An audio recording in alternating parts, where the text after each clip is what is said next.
کیونکہ خدا کا کلام سن کر ہم حلیم ہوتے ہیں، ہم سخت نہیں ہوتے۔ جب خدا ہم سے کلام کرتا ہے تو ہم حلیم بنے، کیونکہ قائن سے خدا نے کلام کیا تھا کہ تو بھلا کر، لیکن وہ حلیم نہیں بنا۔ اس نے خدا کے جو حلیم لوگ ہیں وہ خدا کی پیروی کرتے ہیں اور ایز اٹ از وہی کرتے ہیں جو خدا کا کلام کہتا ہے۔ لیکن قائن حسد، خود غرضی، بے رحمی، سختی، لاپرواہی اور سب سے بڑھ کر نافرمانی سے بھرا، اور خدا کا خوف اس میں نہیں تھا، اور اس نے صادق سے عداوت رکھی۔ بدی شریر کو ہلاک کر دے گی اور صادق سے عداوت رکھنے والے مجرم ٹھہریں گے۔ آمین۔ زبور 34 اور اس کی 21 آیت میں لکھا ہے۔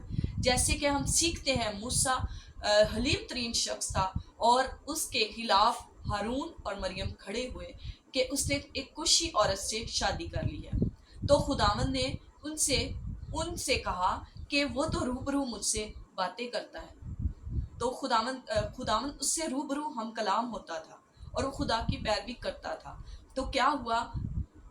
صادق کو سے عداوت رکھنے والے مجرم ٹھہریں گے۔ تو جو مریم تھی اس کو اس کی سزا ملی اور وہ کوڑ سے بھر گئی اور اس کے بدن پر کوڑ ہو گیا۔ تو اس لیے ہم نے خدا سے ڈرنا ہے اور خدا کے لوگوں کو مجرم نہیں ٹھہرانا۔ جھوٹ سے بچیں، یہ چوتھا پوائنٹ ہے جھوٹ سے بچیں۔ اس کے لیے آیت ہے، سچائی سے واقف ہوگے تو سچائی تمہیں آزاد کرے گی۔ آمین۔ یہاں پر ہم نے کیا کرنا ہے؟ جہاں بھی ہم نے غلطی، خطا، گناہ کیا ہے، ہم نے ایز اٹ از خدا کے سامنے اقرار کرنا ہے۔ اس نے اقرار نہیں کیا۔ قائن نے آیت 9 میں آپ کے لیے تلاوت کرتی ہوں۔ آیت 9 میں قائن کیا کہتا ہے؟ وہ کہتا ہے،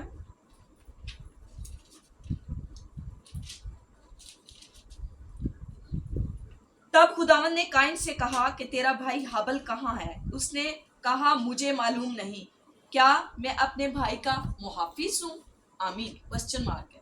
تو خدا سے اس نے سچ نہیں بولا اور اپنا اقرار اور اپنی غلطی اور اپنے پچھتاوے کو سامنے نہیں لایا۔ یہاں پر بھی اس نے خداوند کی آواز کو جھٹلایا۔ تو خداوند نے کہا ہے کلام مقدس میں، سچائی سے واقف ہوگے تو سچائی تمہیں آزاد کرے گی۔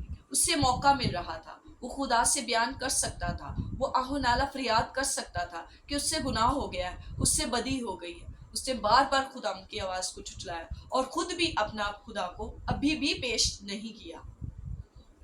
یہاں سے ہم نے سیکھنا ہے کہ ہم نے سچائی کے خدا کے ساتھ ایک روح، یک دل، یک زبان ہونا ہے۔ یہاں اقرار و معافی قائن کو موقع مل رہا تھا۔ میرے عزیزو، ہم نے موقع نہیں گوانا، یہاں ہم نے سیکھا۔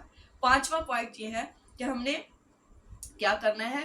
خداوند نے ہمیں کہا ہے کہ ہم نے خدا کے خلاف نہیں جانا، اور پانچویں پوائنٹ پہ ہم سیکھتے ہیں، چوتھے میں سیکھتے ہیں جھوٹ سے بچنا ہے۔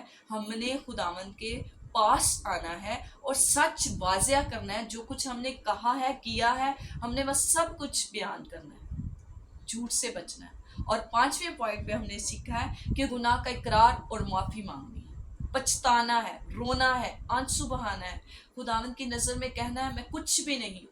جس طرح ایک مسئول لینے والا شخص تھا اور ایک گناہ گار تھا، اور گناہ گار چھاتی پیٹ پیٹ کر کہہ رہا تھا کہ میں نے گناہ کیا، میں گناہ گار ہوں، لیکن مسئول لینے والا اپنے تمام ان کاموں کو یاد کرا رہا تھا جو وہ کرتا تھا۔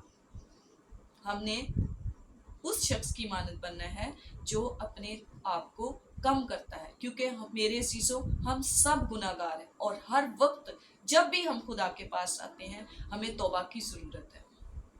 آمین۔ تو اس سے یہاں پہ ہمیں اس کلام سے ہم نے قائن سے سیکھا ہے کہ ہم نے گناہ کا اقرار اور معافی مانگنی ہے، جب کہ قائن نے ایسا نہیں کیا۔ اور ہابل کو دیکھیں، وہ حلیم روح تھا اور وہ کیسے اس نے اپنا آپ خدا کو سونپ دیا۔ ہمیں شیطان خدا سے اس قدر دور کر دیتا ہے کہ ہم مجرم ٹھہرتے اور پھر پچھتاتے بھی نہیں ہیں۔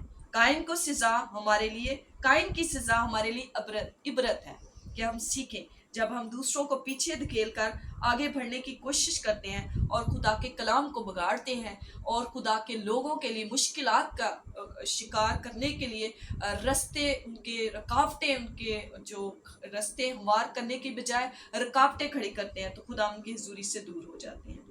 تو خداوند سے جو گناہ ہے ہمیں دور کرتا ہے، ہمیں معافی مانگنے کی ضرورت ہے، خدا سے خدمت کرنے والوں کو قبول کرنے کی ضرورت ہے، اور ہمیں اپنے آپ کو جانچنے کی ضرورت ہے کہ ہم خدا کے مقبول نظر ہوں، کہیں ہم قائن کسی سزا نہ پائیں۔ خدا کے سامنے ہمیں آنسو بہانے کی ضرورت ہے میرے عزیزو، ہم خدا کی حضوری سے کہیں باہر نہ نکل جائیں۔ آج ہمیں وارن خدا کا کلام کر رہا ہے۔ اور قائن کے ساتھ کیا ہوا؟ قائن نے خود حابل سے مفت عداوت رکھی اور وہ خدا کی حضوری سے باہر ہو گیا۔ جب ہم خدا کے کلام سے واقف نہیں ہوتے تو کلام سے دور چلے جاتے ہیں تو خدا ہمیں پھر اس گمراہی سے نکالنا چاہتا ہے۔ خدا جب بھی آپ کو رویا ملتی ہے، مجھے اور آپ کو، تو سب سے پہلے ہم خدا کی آواز کو سنتے ہیں، پھر اس کی رہنمائی میں چلتے ہیں، اور جس کو بھی خدا نے چنا ہے، ہم سب کو خدا نے چنا ہے، اس پر یہ بات لاگو ہے کہ وہ خدا کے کلام کے مطابق چلے اور اس کے حکموں کو مانے۔ آمین۔ کلام مقدس میں ایک آیت میں لکھا ہے کہ ہاں جو حکموں پر عمل کرتا ہے اس میں خدا کی محبت کامل ہو گئی۔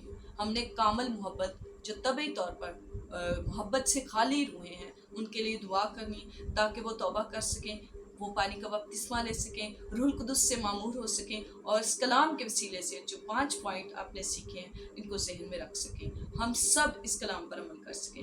یسوع کے نام سے مانگتے اور پا لیتے ہیں، آمین۔ ایک چھوٹے سے جو میں نے زبور بتایا ہے اس کے ساتھ ہم اس کلام کو اینڈ کریں گے۔ تیرے ہتھیار ہومن گے خداوند دی وفاداری، ڈراوے گا نہ دن داتی نہ تینوں رات اندھیاری۔ آپ سب کو اس کلام مقدس کے سنے جانے اور قبول کرنے اور عمل کرنے کے وسیلہ سے خداوند کا پاک روح مکمل طور پر اپنے سپرد میں آپ سب کو لے، آمین۔